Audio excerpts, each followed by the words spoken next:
The storm roared down off the Bitterroot Peaks like some living thing, swallowing the trail in white and scouring the forest with knives of ice.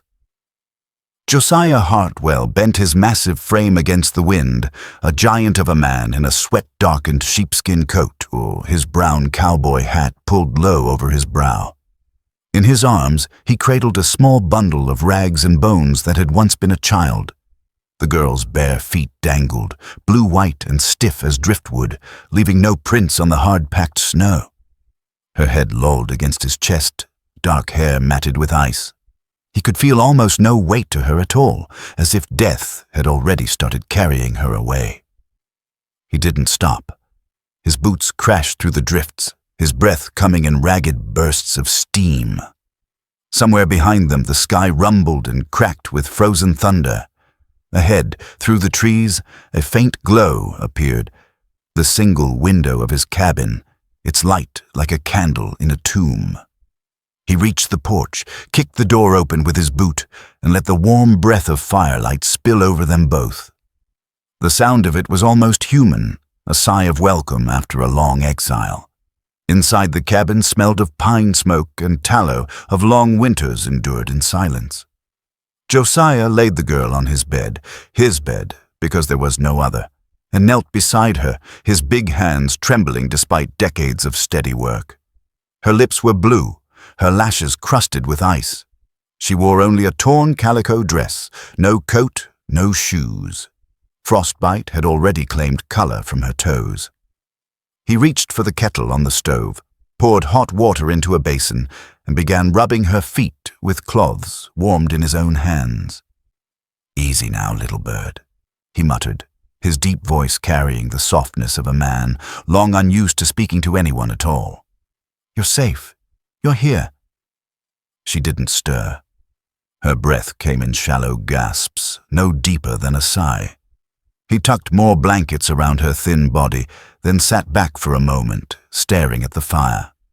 Above the mantel hung a faded daguerreotype in a simple wooden frame, a younger Josiah with a gentle-eyed woman and a girl of about 10. His wife Margaret, his daughter Rebecca.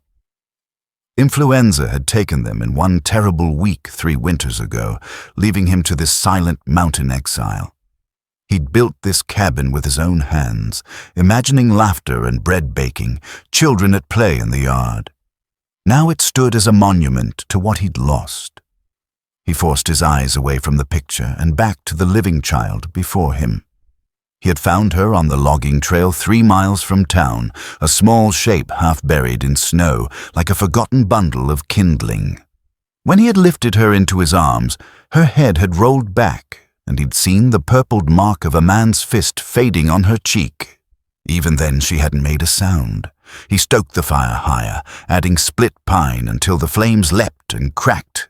Then he began the slow, careful work of bringing her back from the edge. He dosed her with warm willow tea, massaged life into her limbs, bathed the grime and frostbite from her feet. Every movement was steady and deliberate, the way he had once tended both sick livestock and sick people in these mountains.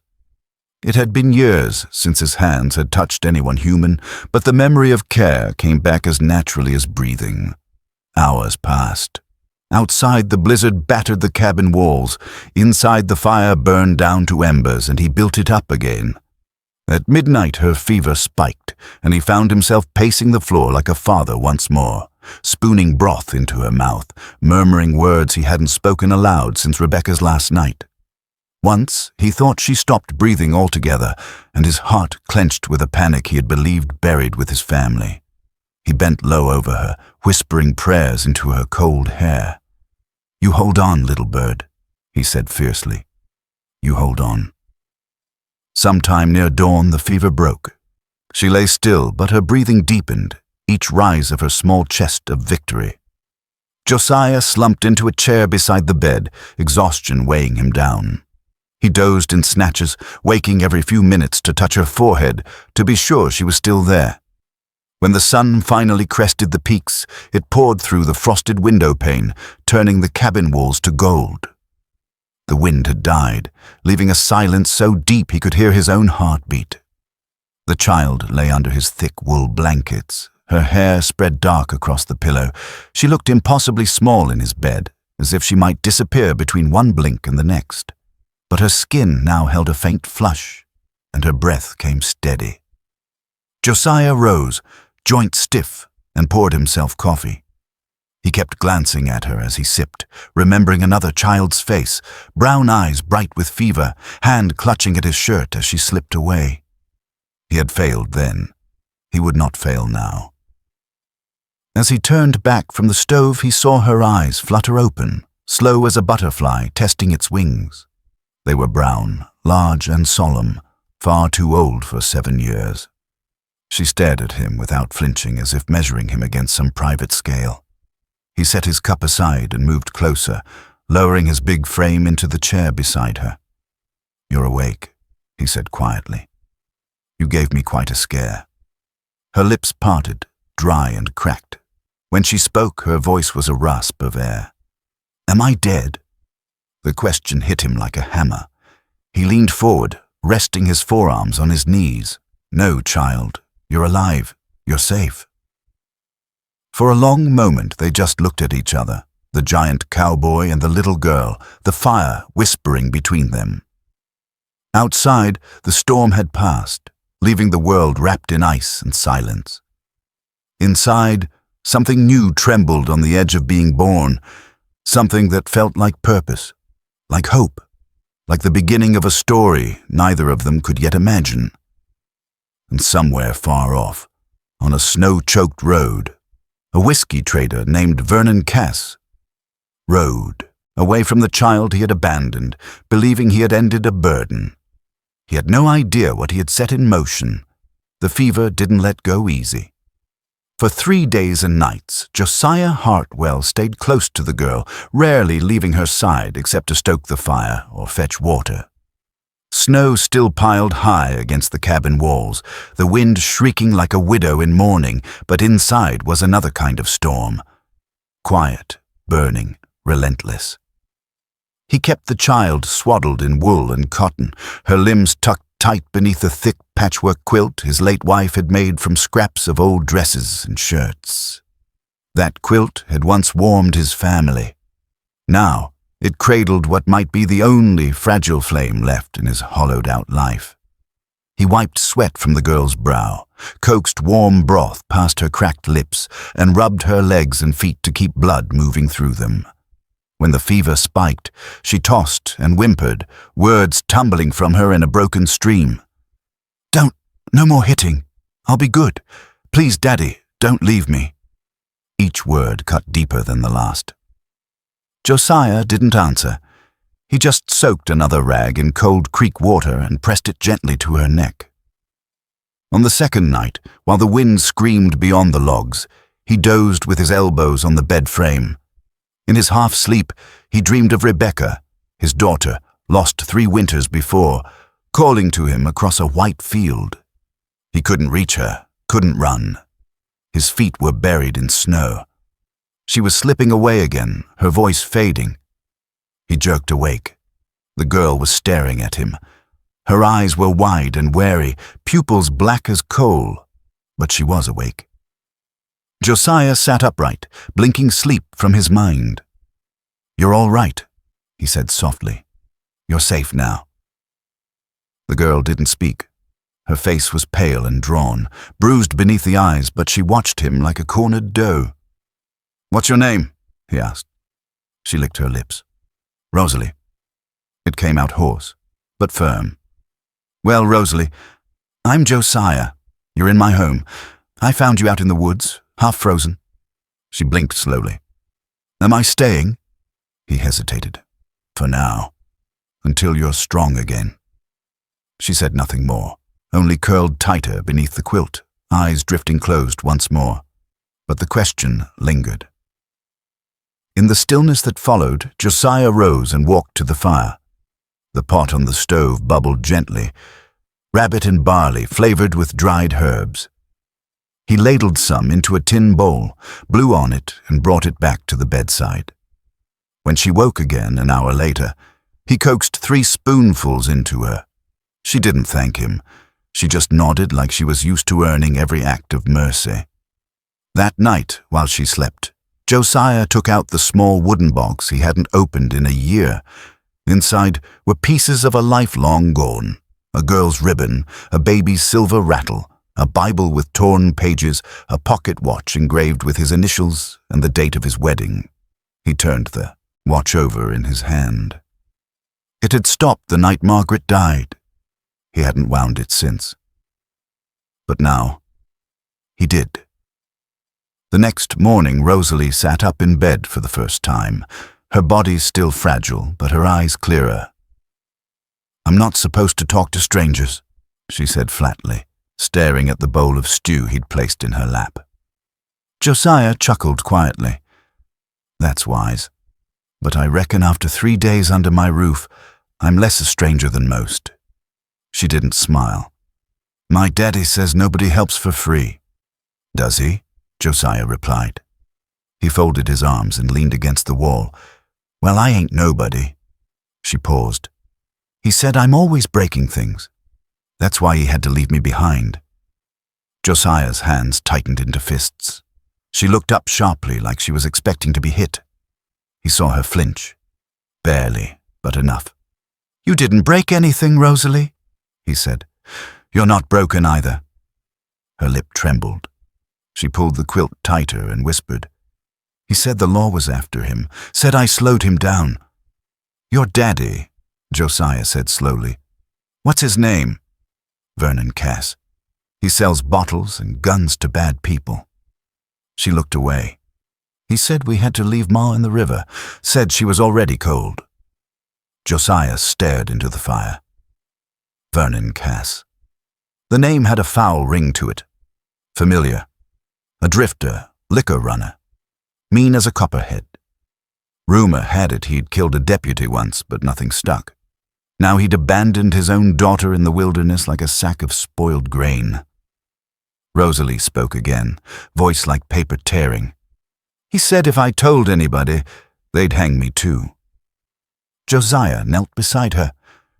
"No one's hanging you, little bird. Not while I'm here." She looked him full in the face. "You swear?" "I do." Silence settled, but this time it wasn't empty. Something passed between them, not trust yet, but the ghost of it. Later that day, she asked to sit near the fire. He helped her to a rocking chair and wrapped another quilt around her. She traced the stitching with her fingers. "This belonged to your girl?" she asked. He nodded. "I won't ruin it." "You couldn't if you tried." She nodded again and rocked quietly, staring into the flames.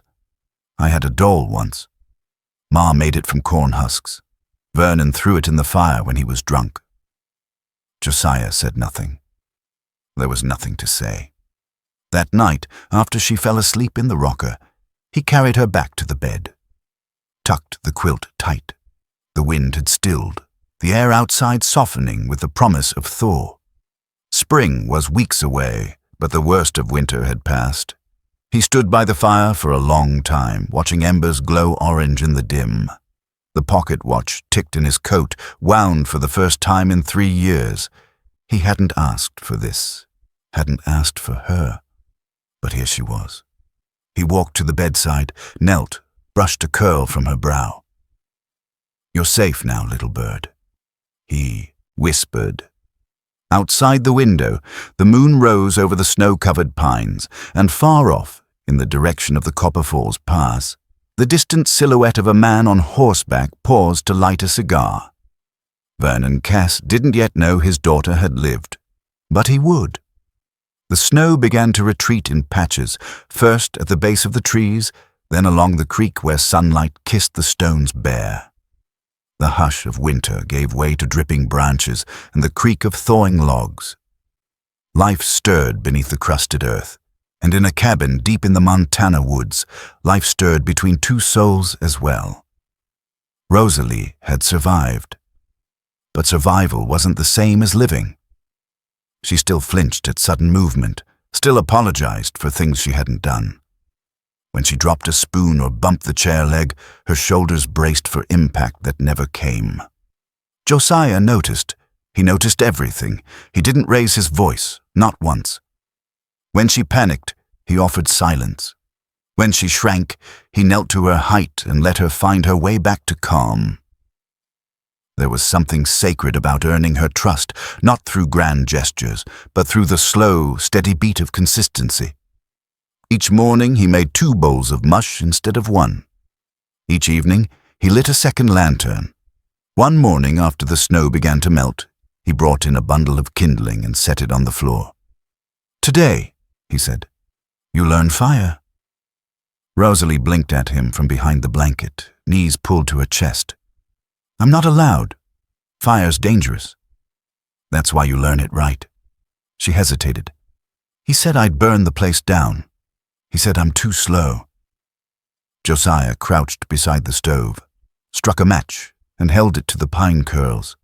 The fire caught, crackled, and danced. "You're not slow," he said. "You just haven't been taught." She came to his side, quiet as snowfall. He guided her hands, showed her how to stack the kindling, how to leave space for breath. She lit the second bundle on her own. The flame took. She grinned. By the end of the week, she knew how to boil water, clean dishes with sand and ash, and patch holes in socks using a bent needle and thread. Josiah carved a little stool for her to sit on by the hearth, her own place. They worked the land together too, clearing brush, checking snares. Josiah showed her how to follow rabbit tracks, how to set the wire without spooking the prey. She watched everything with a sharp, bird-like attention. Once, when he handed her a coil of rope to carry, she asked if it was for tying her up. He stopped walking and looked her in the eye. "No one ties you up here. Not ever again."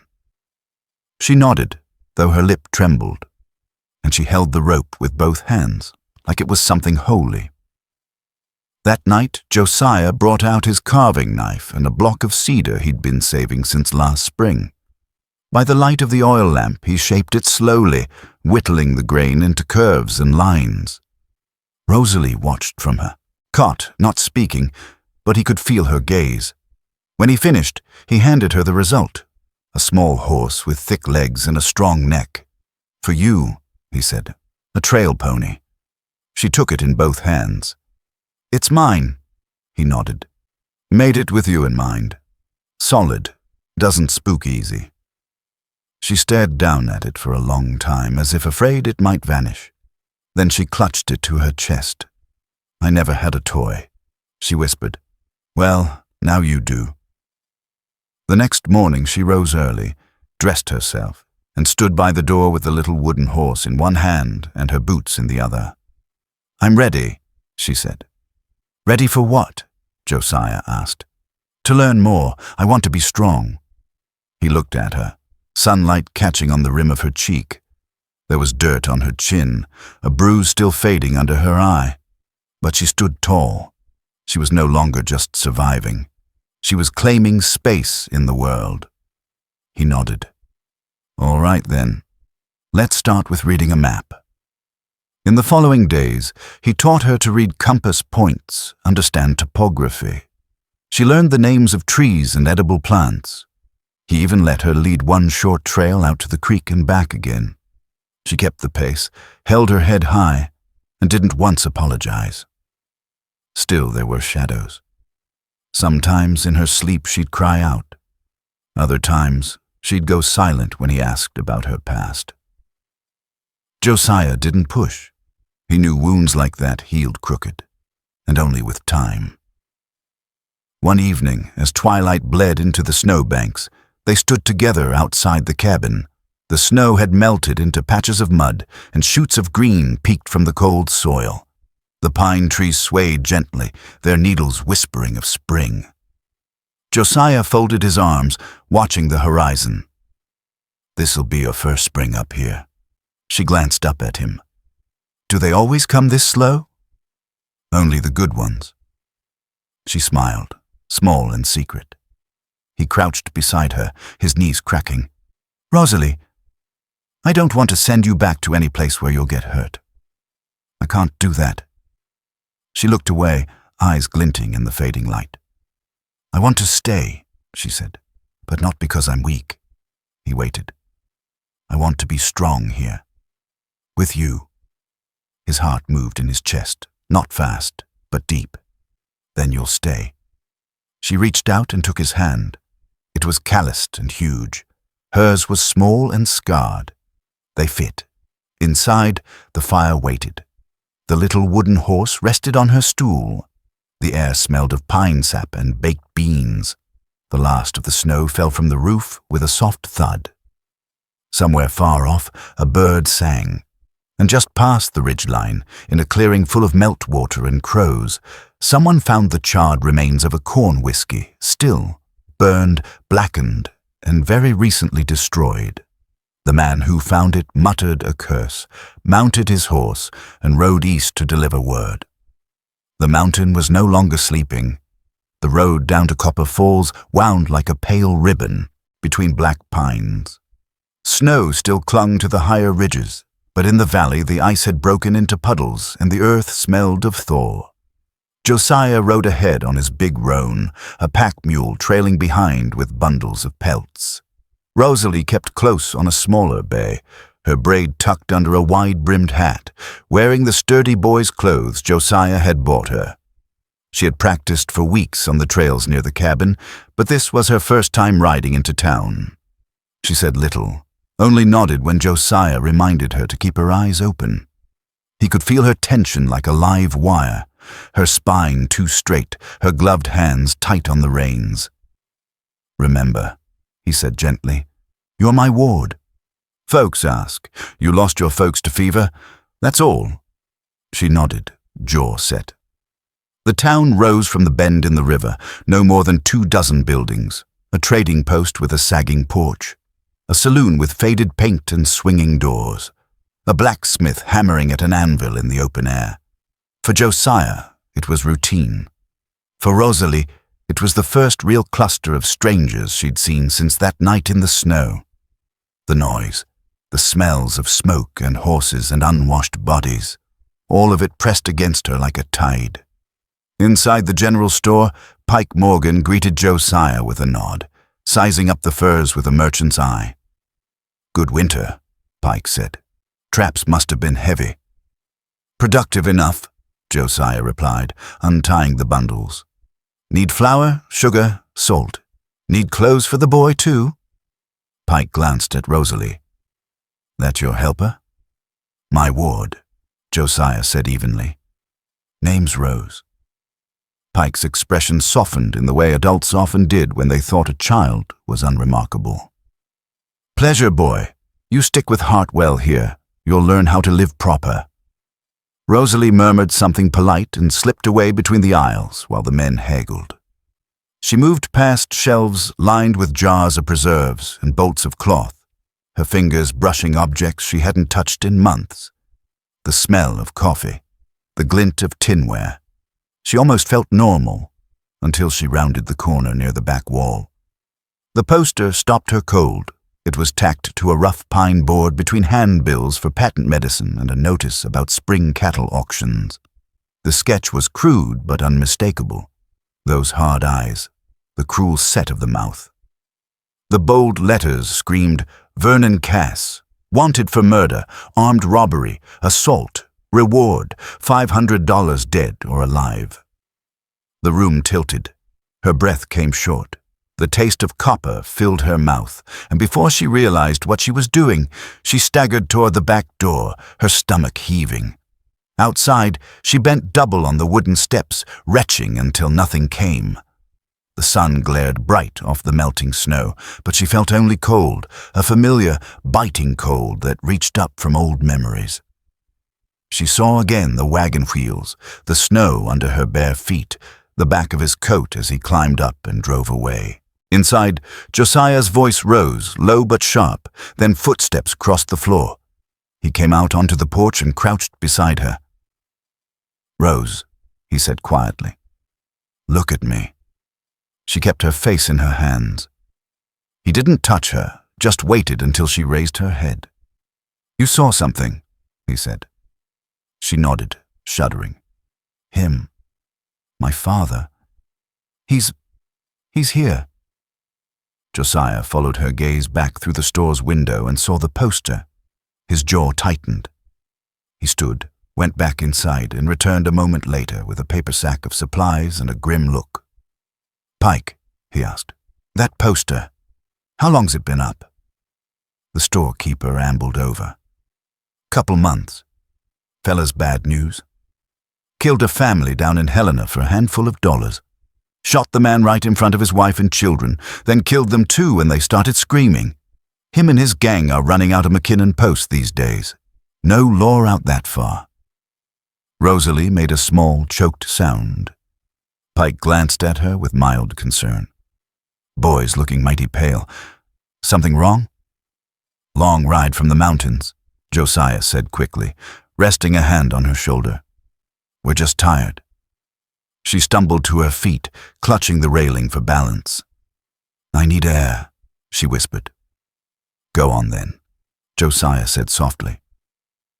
When she had moved down the steps, he paid the bill, loaded their supplies, and walked out to her again. She sat with her knees drawn up, arms wrapped around them. "That's him, isn't it?" he said. She nodded, eyes wide and far away. "I hoped he was dead. Hoped somebody had already."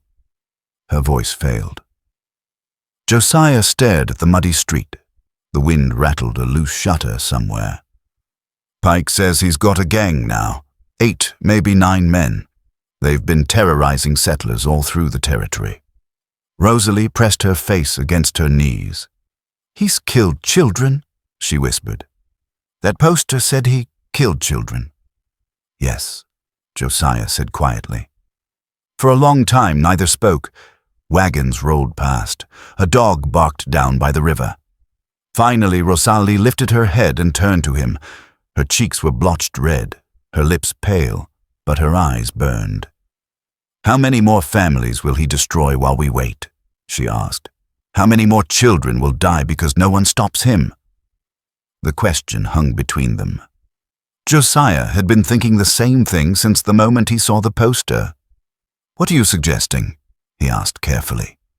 "I'm suggesting," she said, voice steadier than it had any right to be, "that he needs to be stopped."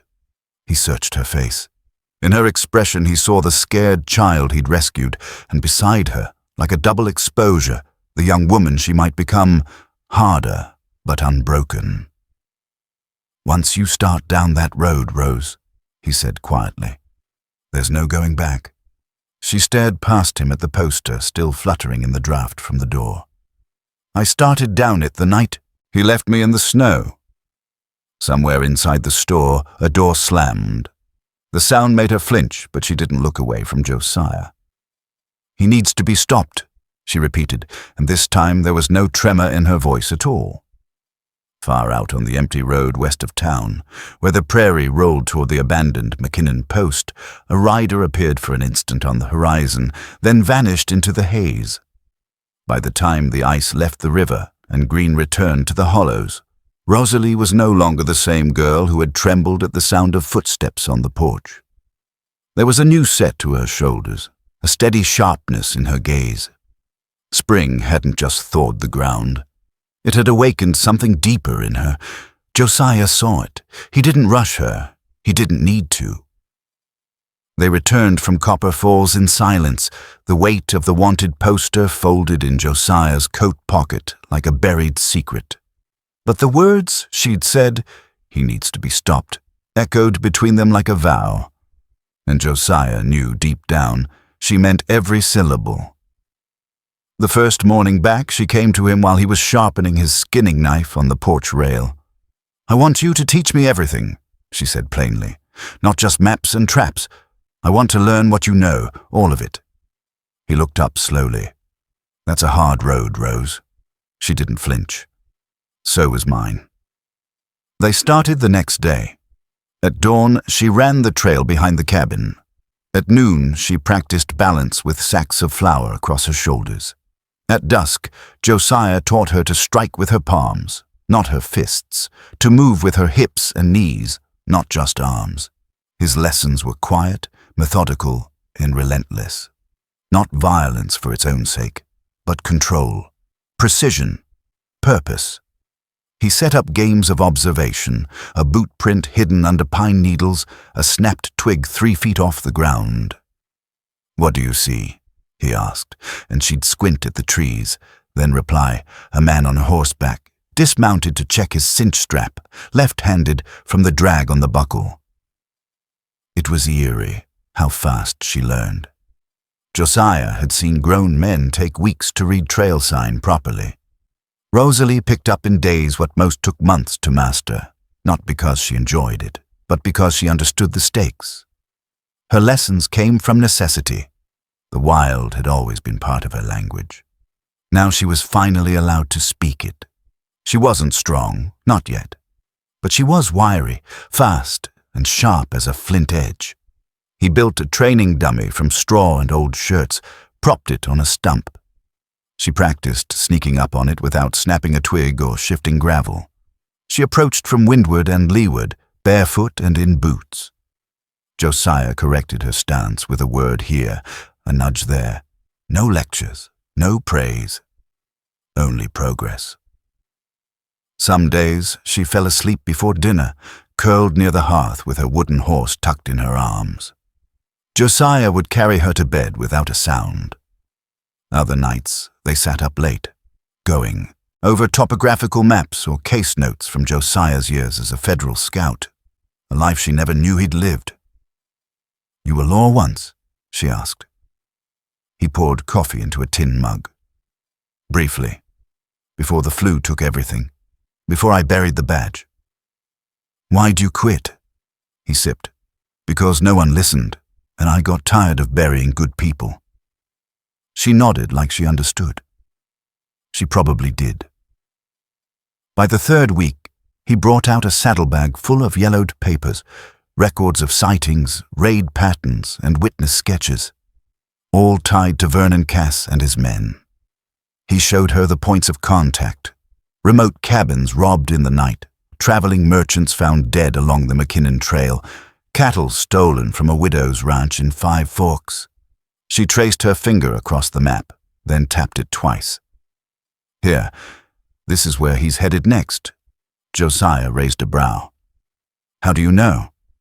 "Cattle go missing, then a week later someone tries to sell beef at the edge of the black timber. Always moves east to west.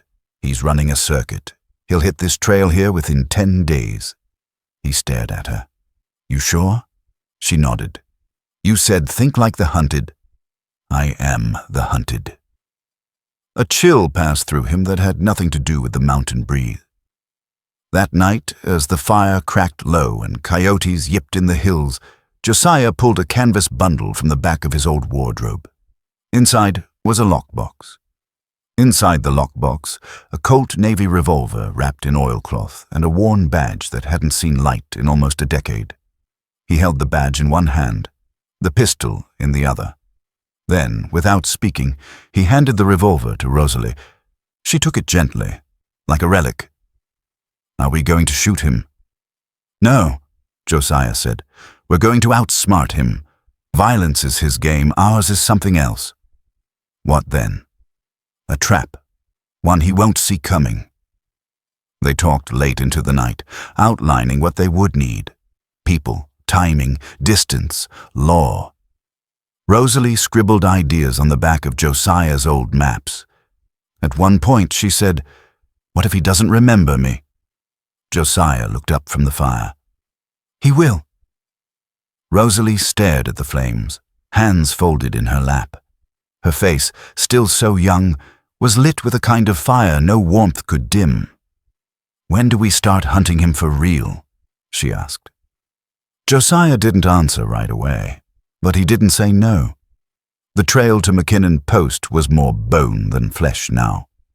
Once a trading station, the place had rotted into something feral, charred wagons, busted barrels, buzzards circling over stumps where roofs used to be. Just beyond it, tucked in a bend of black pine and shale, Vernon Cass and his gang had staked their claim. It wasn't a camp so much as a nest, ramshackle tents, tarps strung between trees, the stench of burnt meat and whiskey drifting with the wind. Josiah and Rosalie found high ground 2 ridges out. The ledge offered a clear view of the clearing, but the brush was thick enough to keep them hidden. They stayed there for hours at a time, bellies flat against cold rock, watching. Rosalie didn't speak the first time she saw her father. He looked less than human. His hair had grown wild and matted, clumped with grease and dirt. His beard reached his chest, braided in places with bits of bone and wire.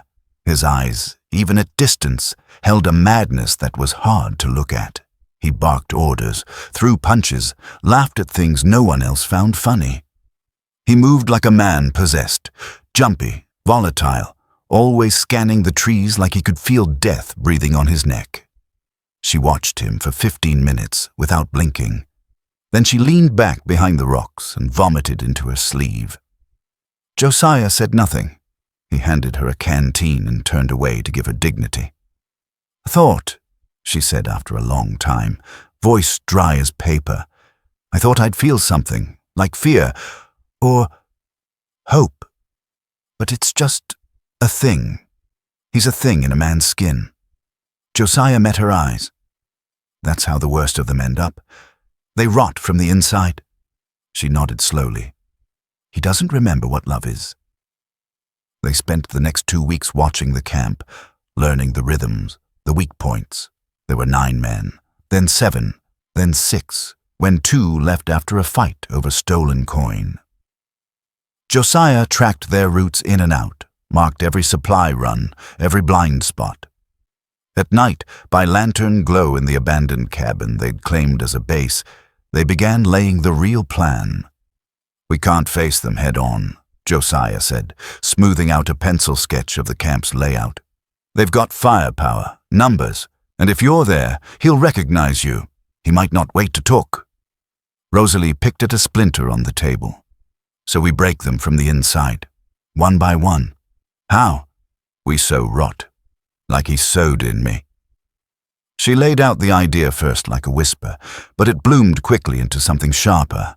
They wrote fake letters, made them look like they'd come from inside the camp, warnings of betrayal, accusations of stolen loot.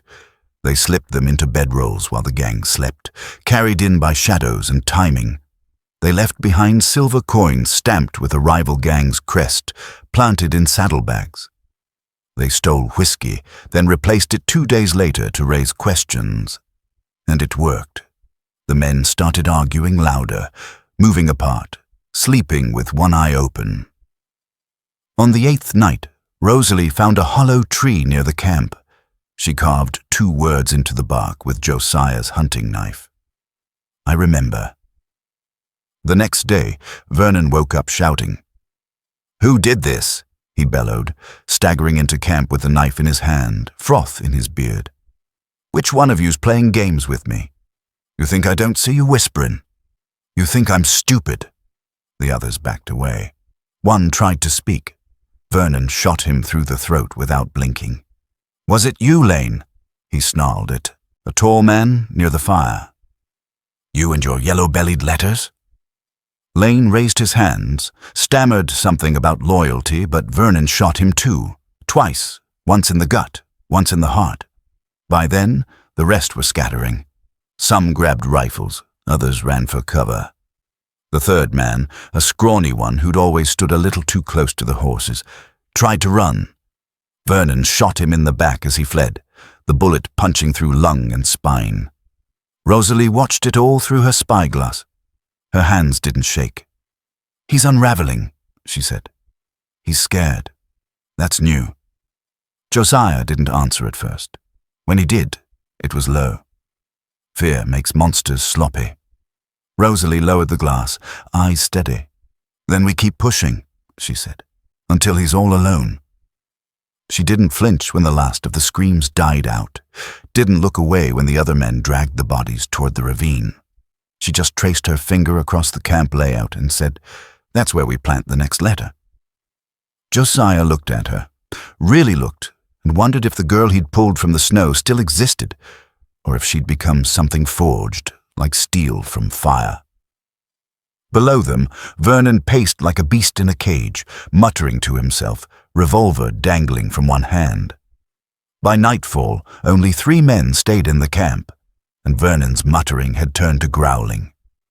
The knock on Josiah's cabin door came just before dawn, sharp, urgent, and wrong. No one knocked in these mountains, not unless they were desperate or dying. Josiah opened the door with his Colt drawn low and steady.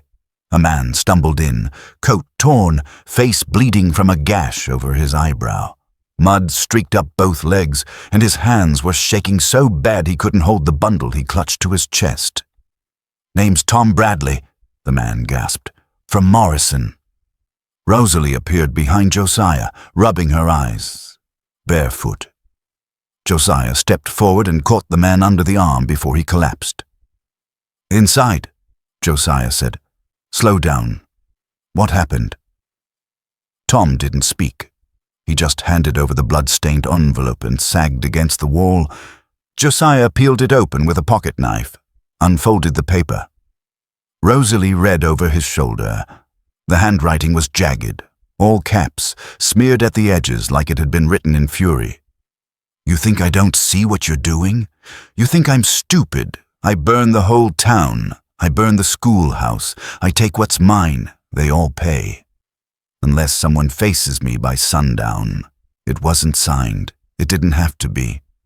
Rosalie stepped back. Her face paled. "When?" Josiah asked. Tom's voice was gravel. "Last night. He rode into Morrison just after dark, rode straight through Main Street with 2 men behind him, shot 3 warning rounds through the preacher's window, dropped that letter at the boarding house and vanished into the Peons. Didn't even bother to cover his trail." Josiah's mouth was a hard line. "He wants to be followed." "He's losing it," Rosalie whispered. "The game worked too well. We turned him against his own men, and now he's turning outward. He's looking for someone to punish." "He wants a war," Josiah muttered. Tom nodded. "We've got 15 families in town, Mr. Hartwell. Mostly women and children. No militia. Sheriff left 2 weeks ago to chase rustlers south of the border. If Vernon comes back, we're not ready." Josiah stood very still. The air in the cabin felt tight, too full. He looked to Rosalie. She hadn't moved. She stared at the letter, her mouth pressed shut, her hands balled into fists. "It's my fault," she said quietly. "No," Josiah said at once. "Yes," she snapped. "We poked the bear. Now he's coming for the town. For kids, Josiah, like I was." Tom looked between them, confused. "What do you mean, poke the bear? What's going on?" Josiah didn't answer. He folded the letter, slid it into the fire. It curled into ash. "We tried to turn his gang against him," Rosalie said after a moment. "Sow doubt. Use words instead of bullets." He responded with blood. Tom stared. "You knew where he was this whole time?" "We were watching him," Josiah said, "trying to stop him without making a battlefield." Tom stood. "Well, now you've got one, and it's going to be Morrison." He left before Josiah could speak again, his boots heavy on the porch steps. The door swung closed behind him. The room went quiet, save for the slow crackle of the flames. Rosalie sat on the edge of the table, staring into the fire. Josiah paced once, then stopped. "We can still move ahead. Get the law. Rally men from Copper Falls. Send riders to warn Morrison." "No." Rosalie looked up. Her eyes were dry, her voice even. "We end it before sunset tomorrow." Josiah blinked. "Rose, no more clever plans. No more letters. He threatened children. He threatened the people who took me in. He made it personal." Her voice broke for a beat, but she caught it. "We can't wait for lawmen who won't come. We can't risk him burning everything just to prove a point." She reached for her coat. "We ride tonight. Just us." Josiah stood rooted. He saw the trembling under her steady hands, saw the fear tucked inside her jawline. But above it all, he saw her resolve. And in that moment, she didn't look like a child anymore. He crossed the room, rested a hand on her shoulder. "Then we ride together." She looked up. "You sure?" I've been sure since the night I found you in the snow." Outside, the sky began to gray with the first hint of dawn. Birds called softly in the trees, unaware of the storm to come. Rosalie buckled her boots. Josiah filled the saddlebags with jerky cartridges, a flask of whiskey he'd sworn never to drink. They packed light. They wouldn't need much. When the horses were saddled and the fire banked, they stood on the ridge above the cabin, watching the distant line of pine where Vernon waited. "Do you believe in God?" Rosalie asked suddenly. Josiah squinted at the sky. "Sometimes. I think God gave me you." He looked at her. "That sounds like faith." She smiled. "Maybe it is." They rode into the valley, hooves soft on moss and pine needles, hearts harder than they'd ever been. Behind them, the first real sunlight cracked over the mountains. Ahead of them waited a man too mad to fear death, and a reckoning that could no longer be delayed. The sky over McKinnon Post burned orange by mid-afternoon, not with flame, but with tension. A dry wind pulled through the trees like a whisper of judgment, brushing pine needles sideways and kicking dust into eyes. Rosalie and Josiah sat atop a ridge just above the outlaw camp, eyes narrowed, breath steady, hands on their weapons. Rosalie wore the same pale blue dress she'd nearly died in that winter, now tucked beneath a canvas duster and pants she'd stitched from an old saddle blanket. At her waist, a revolver. On her back, Josiah's sawed-off rifle. Below, the camp hadn't changed much. Still the same patchwork of tents and crates, the main cabin dead center like a rotten heart. Only 3 men remained guarding it now. The others had fled or died by Vernon's own hand. The place was hollow, but dangerous still. They moved when the sun touched the ridgeline. Rosalie dropped first, boots silent against moss and mulch. Josiah followed, rifle cradled in his hands like a child. They split at the creek. Rosalie hugged the tree line, breath held. Josiah climbed a boulder and lay prone, his scope steady. The first man was a sentry near the supply crates. He leaned against a crate, chewing tobacco, rifle slung over one shoulder, bored and slow. Rosalie crept behind a stand of rocks, drew her blade, waited for wind cover, then moved. One swift motion. She was behind him, blade to neck, silencing his gasp with the same hand that had once clutched a wooden horse for comfort. She dragged him into the brush and disappeared again. The second was closer to the fire pit, tossing scraps to a mangy dog. Josiah aimed slow, then exhaled. The rifle cracked once. The man folded. The last man spotted Rosalie too late. He turned to shout, but only got half a word out before her shoulder hit his midsection and the butt of her pistol knocked him unconscious. She didn't kill him. She tied him to a post. This wasn't about vengeance for everyone, just one. They moved toward the main cabin. Rosalie paused before the steps. The door hung slightly open as if Vernon had been expecting her. Josiah looked at her from the brush, waiting for a signal. She didn't give one. She stepped inside. The smell hit her first, whiskey, rot, and dust. Papers littered the floor. The fireplace was dead cold. A single oil lamp flickered from the rafters, casting long shadows across the warped wooden floorboards. He sat at the table, hands folded like a preacher about to speak. His beard had grown longer since she'd last seen him. His eyes gleamed with recognition the moment she stepped into the light. "Well, I'll be damned," Vernon said. Rosalie said nothing. He stood, slow and easy, like a snake uncurling. "Look at you. You even got your mother's stare. Same frost behind the eyes. She died ugly, you know that? Screaming." Rosalie didn't blink. He smiled. "What now? You come to watch me burn?" She drew the pistol. "No," he sneered. "Come to do it yourself, then." "I came so you'd see my face," she said. "I want the last thing you ever see to be the girl you threw in the snow." He took a step toward her. "You think you're strong?" You're nothing but my blood watered down. Then let it end with me. She fired once. The bullet hit his shoulder. He staggered back with a howl, knocking over the chair. She fired again, center mass. He crashed into the table, blood spreading like a shadow. He tried to rise, but his legs gave out beneath him. His breath came ragged, lips curling back like a dog's snarl. You think this makes you a hero? He spat. You're no better than me. She stepped closer, lowered the gun. No, she said. I'm better because I didn't become you. He reached for a blade on the table. She kicked it away. Vernon coughed, spat blood, and slumped. Behind her, Josiah entered the room, rifle raised, but unnecessary. He looked from Vernon's body to Rosalie, who stood frozen, pistol still in hand. You all right? He asked gently. She didn't answer for a long time. Finally, she nodded. I thought I'd feel something. You don't. Not what I expected. He moved beside her, rested a hand on her shoulder. Sometimes survival feels empty at first, then it fills with what you make next.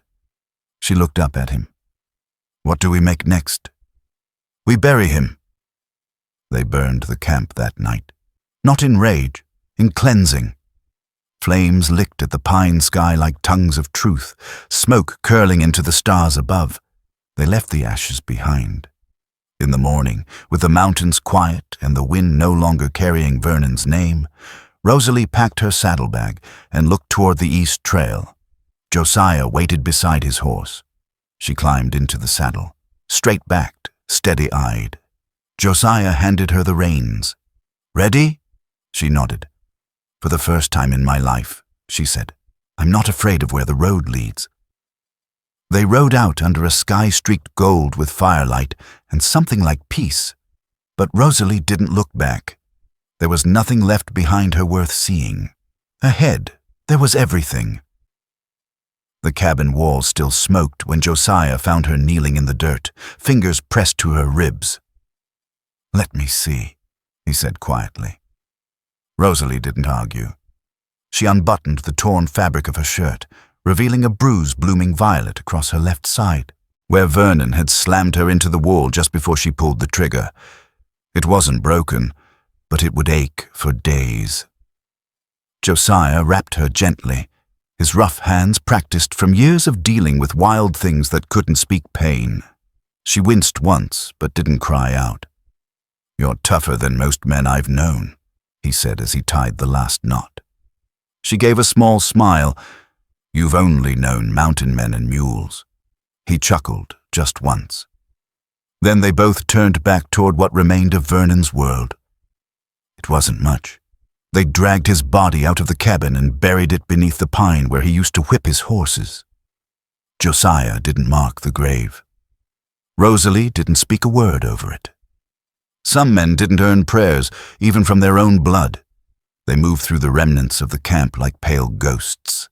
Tents collapsed, crates kicked open, fire pits cold. But in Vernon's old office, if it could be called that, they found something unexpected. A list, 15 names, men, women, children, labeled by age and occupation, scrawled beside each, loyal, or debt, or worse, kill.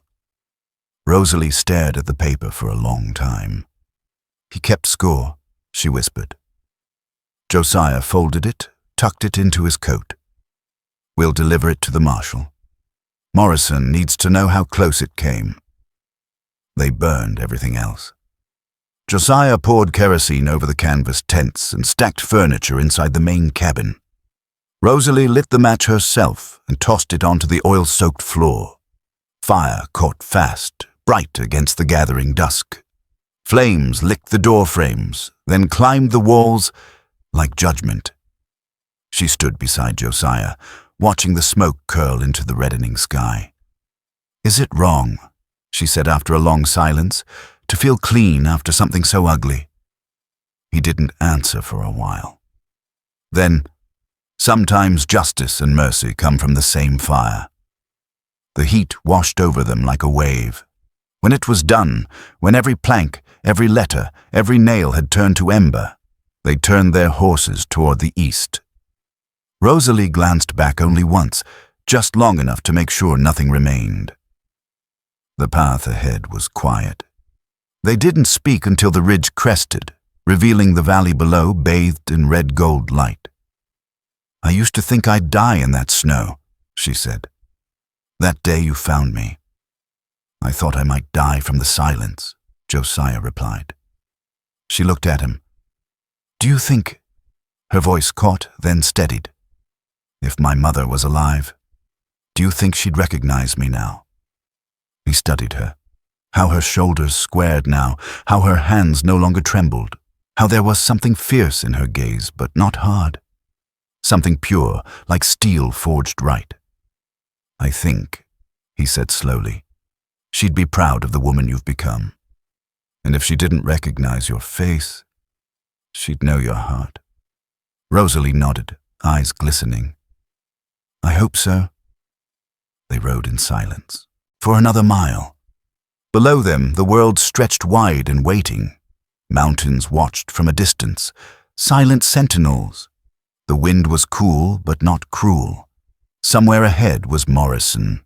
Beyond that, maybe a life not shaped by fear. As the sun dropped low behind them, it turned the sky the color of dried blood and ash. Rosalie didn't flinch. She sat tall in the saddle, eyes fixed forward. And though Vernon was gone, a flicker of his voice still echoed in her bones. But now she could drown it in firelight. Tomorrow they'd begin again.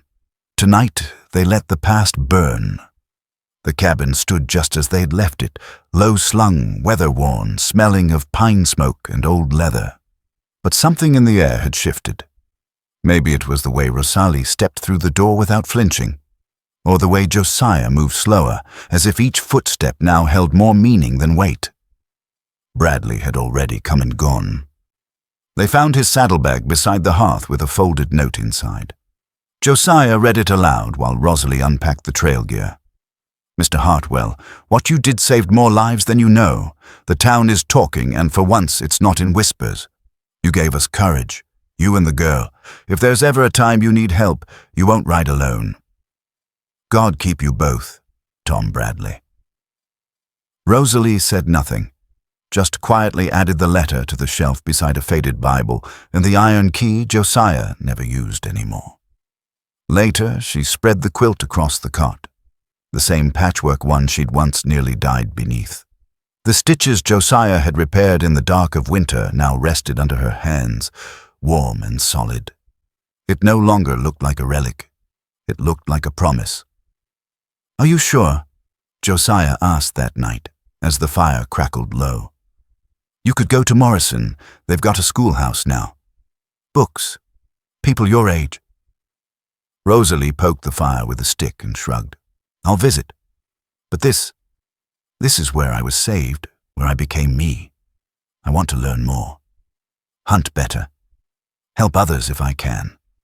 He watched her in the glow of the firelight. So small, and yet not. There was something steadier in her voice now, something no man, not even a cruel father, had broken. Josiah stepped into the back room, returned with a wooden frame.